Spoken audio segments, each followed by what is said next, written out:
ধূমপান ও তামাকজাত দ্রব্য ব্যবহার নিয়ন্ত্রণ আইন বাস্তবায়ন উপজেলা টাস্কফোর্স কমিটির কর্তৃত্বপ্রাপ্ত কর্মকর্তাদের নিয়ে ইটনা উপজেলা পরিষদ মিলনায়তনে দিনব্যাপী প্রশিক্ষণ কর্মশালা অনুষ্ঠিত হয়েছে।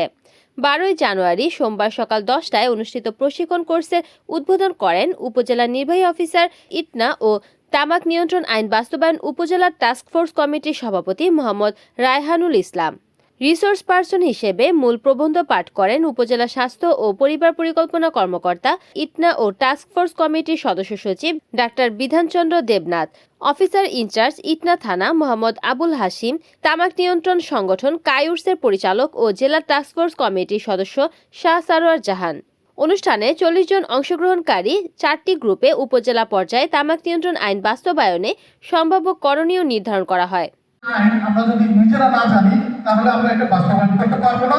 অতএব উপজেলা পর্যায়ে টাস্কফোর্স কমিটির সবাইকে এই তামাক নিয়ন্ত্রণ আইন 2025 সর্বশেষ যেটা লিপিবদ্ধ করা হয়েছে বা প্রণীত করা হয়েছে সেটা ভালোভাবে আমাদের সবাইকে জানতে হবে। আইনের কঠোর প্রয়োগ, মনিটরিং ব্যবস্থা জোরদার করুন। আমরা শুধু আইন তৈরি করেছি, কিন্তু আইনটা যদি বাস্তবায়ন না করি এবং আইন মনিটরিং না করি তাহলে সেটা সফলতা আসবে না। এজন্য আইনের কঠোর প্রয়োগ ও মনিটরিং ব্যবস্থা জোরদার করতে হবে। তামাক, বিড়ি, সিগারেটের বিজ্ঞাপন ও প্রচারণা বন্ধ করা। আমরা দেখি যে এটা সংবিধিবদ্ধ সতর্কীকরণ, এরকম বিভিন্ন ধরনের স্লোগান আছে, কিন্তু এই স্লোগানগুলো কিন্তু অনেকে পড়তে পড়তে দেখতে দেখতে অভ্যস্ত হয়ে যায়। অর্থাৎ এই প্রচারণা বন্ধ করতে হবে আইন প্রয়োগ করে। অফিস, হাসপাতাল, শিক্ষা প্রতিষ্ঠান, যানবাহনে ধূমপান নিষিদ্ধ সাইনবোর্ড টানানো।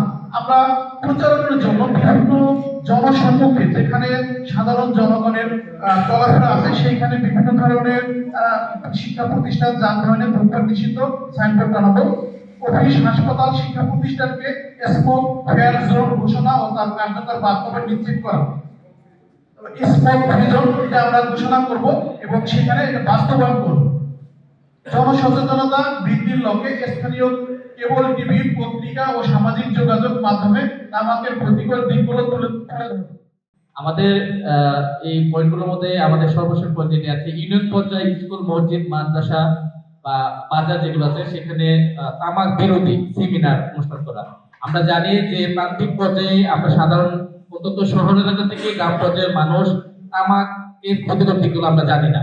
আমরা যদি বিভিন্ন পর্যায়ে স্কুল, মাদ্রাসা বা বাজারে যদি এইগুলোর সচেতনতামূলক কিছু সভা, সেমিনার বা কিছু ছোট ছোট ডকুমেন্টারি আয়োজন করি, সাধারণ বিশেষ করে যারা মহিলা আছে, গ্রামগঞ্জে মহিলারা আছে, তারা পানের সাথে জর্দা খায়, এটা একটা তামাক, এই জর্দাটা খুব ক্ষতিকর দিক, সেটা যদি তাদেরকে ভালোভাবে জানানো যায় হয়তোবা এই ক্ষতির দিক থেকে তারা দূরে আসবে।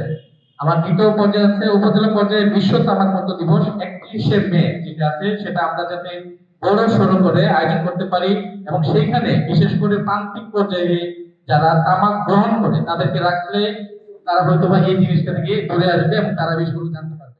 রিপোর্ট করেছেন কিশোরগঞ্জ প্রতিনিধি শাহ সারোয়ার, NNTV।